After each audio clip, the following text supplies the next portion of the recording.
ओम नमो नारायणाय। पिछले भाग में हमने वर्णन किया था पक्षवर्धिनी एकादशी का। तो यहाँ पे कहते कि जो मनीषी पुरुष, जो पुरुष पक्षवर्धिनी एकादशी का महात्म्य श्रवण करते हैं उनके द्वारा संपूर्ण व्रत का अनुष्ठान हो जाता है। जितने भी व्रत किए हैं ये सिर्फ हमारे स्मरण मात्र से उनका फल मिल जाता है। आगे कहते हैं कि पंचाग्नि सेवन तथा तीर्थों में साधना करने से जो पुण्य होता है वह विष्णु के समीप जागरण करने से ही प्राप्त हो जाता है। देखिए भगवान महाराज ये भगवान के सामने, भगवान श्री हरि के सामने एकादशी के रात्रि के टाइम पे जागरण करते उसका कितना बड़ा पुण्य है। नारद को ये भगवान महादेव जी कथा कह रहे हैं, हे नारद अब मैं एकादशी के रात में जागरण करने का माध्यम में बताऊंगा, ध्यान दे करके सुनो। और कहते हैं कि विशेषतः एकादशी की रात में जागने पर तो वे और भी धन्यवाद के पात्र हैं। जो लोग जागरण करते हैं उन्हें बहुत ही वो तो धन्यवाद के पात्र हैं। और जागरण के समय अगर एक अक्षर भी गोविंद का नाम लेने से व्रत का चौगुना फल बन जाता है। जागरण करते हैं तो आप भजन कीर्तन सुनते रहिए, साथ साथ में ओम नमो नारायणाय, हरे राम राम राम हरे हरे, हरे कृष्ण कृष्ण कृष्ण हरे हरे। भगवान गोविंद का नाम लेते रहिए आप किसी भी रूप में। ओम नमो भगवते वासुदेवाय, जो भी आपको अच्छा लगे। भगवान विष्णु के सहस्त्रों नाम है, हजारों नाम है। एक पहर तक नामोच्चारण से कोटि गुना फल और 4 पहर तक नाम कीर्तन करने से असीम फल की प्राप्ति होती है। श्री विष्णु के आगे आधे निमेष भी जागने पर कोटि गुना फल होता है। कहने का मेरा मतलब है, ये तो पहर वगैरह आपको नहीं समझ में आए कोई बात नहीं, ये तो ज्योतिष का इसमें पंचांग के अंदर है। लेकिन आप कुछ भी टाइम तक थोड़ा सा भी समय जागरण करते हैं। स्कंद पुराण में इसकी बहुत बड़ी जागरण की महिमा आती है कि एक प्रेत ने ये जागरण का फल मांगा था और उसको कुछ अंश ही दिया गया, तो उस जागरण का फल से उसकी प्रेत योनि छूट गई थी। उसका वर्णन करेंगे हम बाद में कभी। तो थोड़े से भी टाइम पर अगर भगवान के सामने एक दीपक जला करके और जागरण करते हैं उसका बड़ा फल है। दीपक थोड़ा सा जरूर जला के रखें, उसमें दीपक का एक आगे इसमें वर्णन आता है, उसका करेंगे आगे। नृत्य करें। और जो मनुष्य एकादशी को भक्तिपूर्वक अनेकों गुणों से युक्त जागरण करता है वह फिर इस पृथ्वी पर जन्म नहीं लेता है। और जागरण के टाइम पर कोई उपहास करता है, मजाक करता है, किसी की निंदा करता है, चुगली करता है, इधर उधर की बातें करता है, वो बड़ा दोष का भागी होता है। महादेव जी कहते हैं कि मेरी शिव की पूजा करते हुए विष्णु की निंदा में तत्पर रहता है वह अपनी 21 पीढ़ियों के साथ नरक में पड़ता है। ये तो शिव महापुराण में भी इसका वर्णन है, लिंग पुराण में भी इसका वर्णन आता है। जो शिव की आराधना करते हैं और विष्णु की निंदा करते हैं और विष्णु की पूजा करते हैं और शिव की निंदा करते हैं, बड़े पापी होते हैं, बड़ा दोष लगता है। तो इसलिए कभी भगवान पर्णवाक्षर में ये तीनों एका, ये तो पर्णवाक्षर में ओंकार बिंदु में तो तीनों एक ही तो हैं।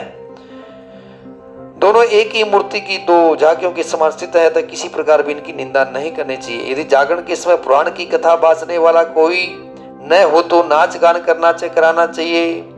अगर आपको कोई कथा श्रवण करने को नहीं मिलती है, पुराण पढ़ने के लिए कोई पंडित जी नहीं है, या अपने घर पे अगर आप अपनी इच्छा से भागवत जी का स्वाध्याय कीजिए, गीता का पाठ कीजिए, विष्णु सहस्त्र नाम का पाठ कीजिए, या और कुछ जो भी हैं आपके घर पे जो भी रामचरितमानस है, जो भी धार्मिक ग्रंथ है उनका कभी स्वाध्याय करें तो उसको सब मान्य होते हैं। श्री विष्णु के लिए जागरण करने पर 1000 अश्वमेघ और 10,000 वाजपेयी यज्ञों से भी करोड़ गुना पुण्य फल प्राप्त होता है। और इससे अपने माता पिता और पत्नी के तीनों कुल का उद्धार हो जाता है। आगे कहते हैं कि 10वीं से विद्ध, अगर एकादशी में आप जागरण करते हैं तो वो बिल्कुल व्यर्थ में चली जाएगी। 10वीं से विद्ध एकादशी तो बिल्कुल नहीं करनी चाहिए, बिल्कुल त्याज्य है। ये तो नरक के मतलब द्वार खोल देती है, अपने पुण्यों को छीन कर देती है। बहुत बार पहले भी आ चुका है। इसलिए 10वीं जिसमें नहीं हो वही एकादशी करने योग्य, उसी एकादशी में आप जागरण करें। जो स्वयं श्री हरि के लिए जागरण करते हुए और लोगों को भी जगाए रखता है, वह विष्णु भक्त पुरुष अपने पितरों के साथ वैकुंठ लोक में निवास करता है। जो श्री हरि के लिए जागरण करने की लोगों को सलाह देता है, वह मनुष्य 60,000 वर्षों तक श्वेत द्वीप में निवास करता है। धन्य है महाराज, अगर आप हमारी दी हुई सलाह से जागरण करते हैं तो हम भी धन्य हो जाएंगे। आप इन पुराणों की बातों पर विश्वास कीजिए और हमारी सलाह मान करके भगवान विष्णु का जागरण एकादशी को अवश्य कीजिए। अगला जागरण का जो हम एक और जो प्रसंग है वो हम स्कंद पुराण से लेंगे, ताकि आपको जागरण की महिमा के बारे में और पता चले। आगे कहते हैं कि शालिग्राम शिला के समक्ष अगर आपके पास भगवान शालिग्राम विराजमान है तो उनके इसमें जागरण करते तो वह उन्हें एक एक पैर में कोटि कोटि तीर्थों के सेवन का फल प्राप्त होता है। अगर आप जागरण मंदिर में करते हैं तो अगर मंदिर में जाते टाइम जितने पग आप चलते जाएंगे उतने पगों के ऊपर आपको अश्वमेघ यज्ञ के समान फल प्रदान होगा। पृथ्वी पर चलते समय दोनों चरणों पर जितनी धूल कण गिरते हैं उतने 1000 वर्षों तक जागरण करने वाला पुरुष दिव्य लोक में निवास करता है। देखिए, तो हो सके तो आप जागरण के लिए किसी नजदीक या अपने भगवान विष्णु के मंदिर में जाकर के जागरण कीजिए। आगे कुछ 9 दोष बताए गए हैं, उनके थोड़ा सा ध्यान दीजिए। दूसरों की निंदा में संलग्न होना, मन का प्रसन्न नहीं रहना, मन को आप खुश रखिए। शास्त्र चर्चा नहीं होना, संगीत का अभाव, दीपक न जलाना, ध्यान देना। आप घर पे अगर आप पूजा कर रहे हैं तो दीपक अवश्य जलाएं। शक्ति के अनुसार पूजा के उपचारों का न होना। आप भगवान को जैसे आपकी श्रद्धा है, जैसे आपके पास उपचार है, अगर कुछ भी नहीं करते तो भगवान को तो सिर्फ जल के छींटे मार करके भी, पुष्प अगर नहीं तोड़े हैं, तुलसी दल भी आपने वहीं पे नहीं रखी है तो जल के छींटे मार दे तो भी भगवान प्रसन्न हो जाते हैं। उदासीनता, मन प्रसन्न जरूर होना चाहिए। निंदा तथा कलह, घर में कलह नहीं होना चाहिए, उस टाइम पे बिल्कुल शांत माहौल होना चाहिए। इन दोषों से युक्त 9 प्रकार का जागरण अधम माना गया है। वो जागरण का पूरा फल नहीं मिलेगा, उसके फल में कटौती हो जाएगी। और चाहे आप कोई भी दीपक जलाइए, चाहे तो तिल का कोई भी तेल का जलाओ, चाहे अपना गौ माता के घी का लगाइए। और कोई भी पक्ष हो, शुक्ल पक्ष और कृष्ण पक्ष, दोनों ही पक्षों की एकादशी को प्रयत्न पूर्वक जागरण करना चाहिए। जो एकादशी के दिन भोजन कर लेता है उसे पशु से भी गया बीता समझना चाहिए। एकादशी को व्रत अवश्य करें, एकादशी को भोजन अन्न का त्याग करें। और चावल तो बिल्कुल ही त्याज्य है, क्योंकि चावल के अंदर तो पूरे के पूरे पाप भरे पड़े हैं उस दिन। लेकिन दूसरे दिन द्वादशी के दिन चावल का प्रयोग अवश्य कीजिए। वह न हो तो शिव का उपासक है, न सूर्य का, न देवी का भक्त है और न गणेश जी का, इसलिए एकादशी के दिन भोजन नहीं करें, अन्न नहीं खाएं। कहने का मतलब जो एकादशी को जागरण करते हैं उनका बाहर भीतर यदि करोड़ों पापों से गिरा हो तो भी वो मुक्त हो जाते हैं। हे मुनिश्रेष्ठ, हे नारद, एकादशी को जागरण करने वाला मनुष्य अवश्य मुक्त हो जाता है।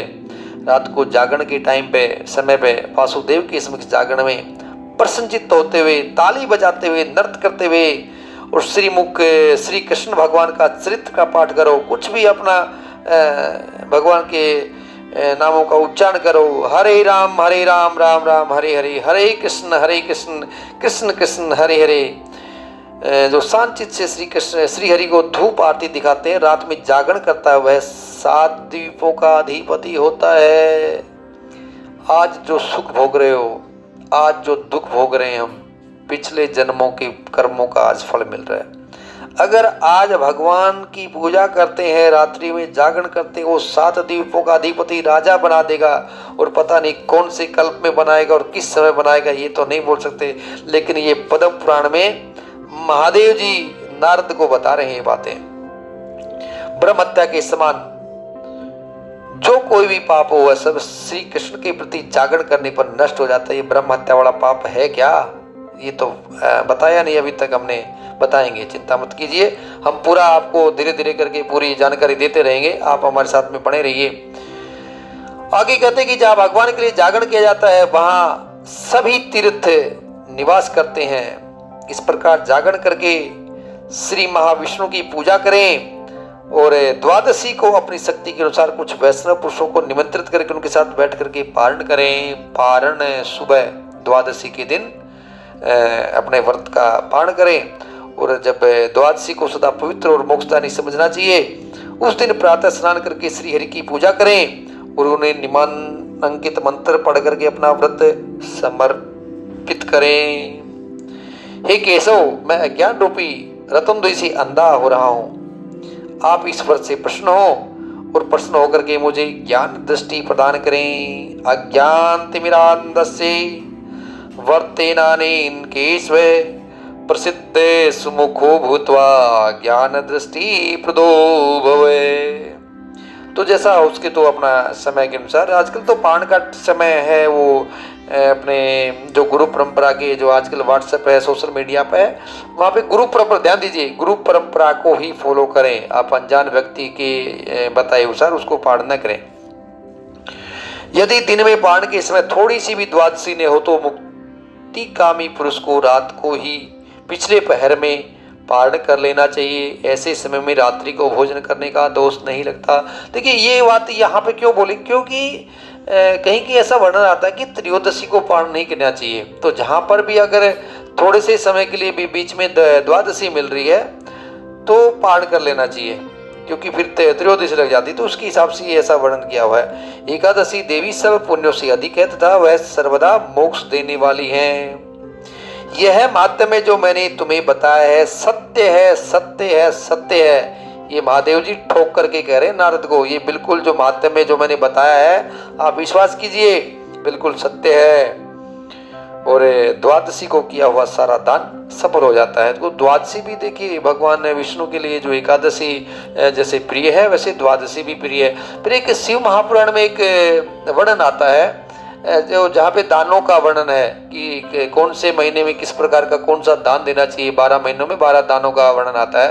तो अगर वो दान अगर हम नहीं कर पाते हैं सब 12 महीनों में 12 दान, तो केवल द्वादशी के दिन भगवान विष्णु की विधि पूर्वक पूजा कर लेते हैं, विधि पूर्वक पूजा किसी योग्य ब्राह्मण के द्वारा करवा लेते हैं, तो संपूर्ण दानों का फल वहाँ पे मिल जाता है। तो आप किसी योग्य ब्राह्मण को बुला करके द्वादशी के दिन भगवान विष्णु का पूजन करवा सकते हैं और उसके बाद हवन यज्ञ भी कर सकते हैं। पूर्णिमा के दिन भगवान विष्णु का जो सत्यनारायण भगवान की कथा के तौर पे भी करवा सकते हैं। देखिए यज्ञ करना और यज्ञ करवाना, यज्ञ करना तो जरूरी है, यज्ञ हो तो नित्य यज्ञ भी होते हैं, लेकिन अगर आप साल में या 6 महीने में कभी भी अगर किसी योग्य ब्राह्मण को बुला करके एक यज्ञ करवाते हैं तो उसका फल बहुत बड़ा है।